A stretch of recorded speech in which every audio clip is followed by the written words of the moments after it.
Sir నమస్కారం sir. నమస్కారం sir, Kovur issue జరిగిన తర్వాత డిప్యూటీ సీఎం పవన్ కళ్యాణ్ గారు కమిటీ వేసి ఆ కమిటీ రిపోర్ట్ బాధ్యతలు మీ చేతిలో పెట్టారు. సో ఆ నివేదిక మీరు అధినేతకి ఎప్పుడు ఇవ్వబోతున్నారు? అసలు ఏం జరిగింది సార్?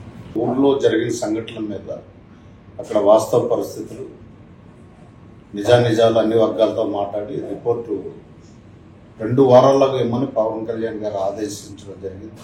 ఆ సందర్భంగా కొవ్వూరు వెళ్ళడం జరిగింది. గత వారం కొవ్వూరులో సుమారు 300 మంది వ్యక్తిగతంగా వచ్చి నన్ను కలవడం, వారి అభిప్రాయాలు తెలియజేయడం జరిగింది. ఆ రోజు ఏదైనా కారణాల వల్ల రాలేని వాళ్ళందరికీ కూడా ఈరోజు అవకాశం ఇవ్వడం జరిగింది.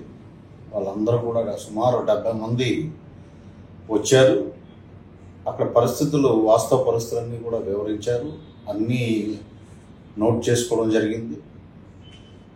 ఈ వచ్చిన రిపోర్ట్లు, ఈ సమాచారాన్ని అంతా కూడా విశ్లేషణ, క్రోడీకరణ చేసి ఒక వారం రోజుల్లోపు పవన్ కళ్యాణ్ గారికి రిపోర్ట్ అందజేయడం జరుగుతుంది.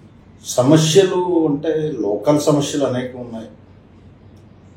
కొన్ని సమన్వయ లోపం కూటమిలో అదొకటి కనిపించింది. వీళ్ళల్లో వీళ్ళకి అనైక్యత ఒకటి కనిపించింది. ఇవన్నీ కూడా నివేదికలో పొందుపరిచి అధ్యక్షుల వారికి ఇవ్వడం జరుగుతుంది.